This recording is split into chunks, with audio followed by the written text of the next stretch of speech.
दोस्ती और समोसे, मोटू पतलू की कहानी। ये कहानी है दो दोस्तों की जिनकी दोस्ती की मिसाल दी जाती है। ये है फुरफुरी नगर।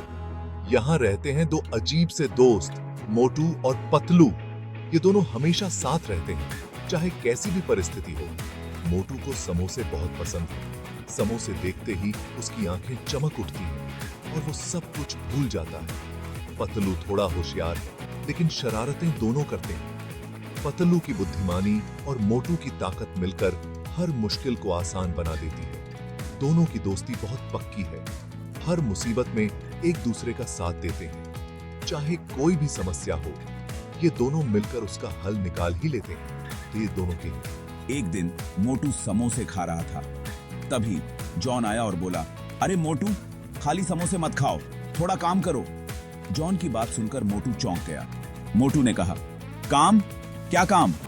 उसे समझ नहीं आया कि जॉन किस काम की बात कर रहा है। जॉन ने बताया कि डॉक्टर झटका ने एक गुप्त संदेश भेजा है। इस संदेश में कुछ खास जानकारी है जो सिर्फ मोटू और पतलू ही समझ सकते हैं। अब देखना यह है कि ये दोनों दोस्त इस गुप्त संदेश का क्या करेंगे और कैसे अपनी समझदारी और ताकत का इस्तेमाल करेंगे। डॉक्टर झटका फुरफुरी नगर के सबसे बड़े वैज्ञानिक, लेकिन थोड़े अजीब भी। उनकी प्रयोगशाला में हमेशा कुछ न कुछ विचित्र होता रहता था। उनका संदेश समझना आसान नहीं था। हर बार जब वो कुछ समझाने की कोशिश करते, लोग उलझन में पड़ जाते। एक दिन मोटू और पतलू ने डॉक्टर झटका का एक संदेश देखा। वो एक अजीब भाषा में लिखा था।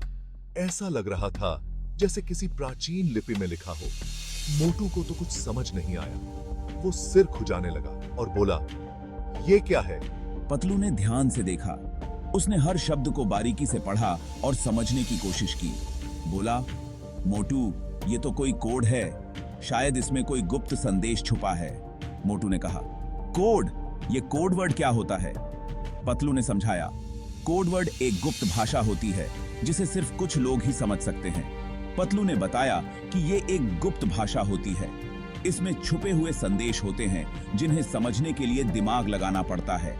मोटू और पतलू ने ठान लिया कि वो इस रहस्य को सुलझाएंगे। उन्होंने मिलकर इस कोड को समझने की ठानी और अपने साहसिक यात्रा की शुरुआत की। संदेश को समझने के लिए मोटू और पतलू डॉक्टर झटका की प्रयोगशाला में गए। वे दोनों बहुत उत्साहित थे क्योंकि उन्हें उम्मीद थी कि डॉक्टर झटका के पास उनके सवालों का जवाब होगा।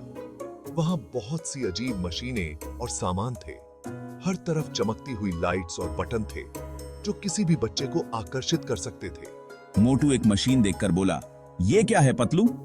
उसकी आंखें चमक रही थीं और वह बहुत ही उत्सुक था। पतलू ने बताया, ये टाइम मशीन है। यह मशीन हमें समय में कहीं भी ले जा सकती है। पतलू ने मोटू को समझाया कि यह कितनी अद्भुत खोज है। अचानक मोटू ने एक बटन दबा दिया। मशीन चालू हो गई।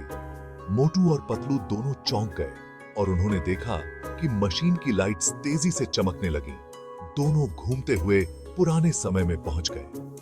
वे एक अजीब और अनजान जगह पर थे जहां सब कुछ पुराना और अलग था। मोटू घबरा गया। उसने चारों ओर देखा और बोला, अब हम कहां आ गए? उसकी आवाज में डर साफ झलक रहा था। बोला, अब हम कहां आ गए? यह जगह तो बहुत ही अजीब है। पतलू ने कहा, चिंता मत करो मोटू, हम वापस जाएंगे। पतलू ने मोटू को समझाया कि उन्हें बस सही बटन दबाना है और वे वापस अपने समय में पहुंच जाएंगे। पतलू ने मोटू को हिम्मत दी और कहा, हम मिलकर इस समस्या का हल निकालेंगे, बस हमें धैर्य रखना होगा। पुराने समय में मोटू और पतलू का सामना डायनासोर से हो गया। मोटू डर गया और भागने लगा। पतलू ने कहा, रुको मोटू, डरो मत। पतलू ने अपनी चतुराई से डायनासोर को भगा दिया। भागते भागते उन्हें डॉक्टर झटका का एक और संदेश मिला। इस बार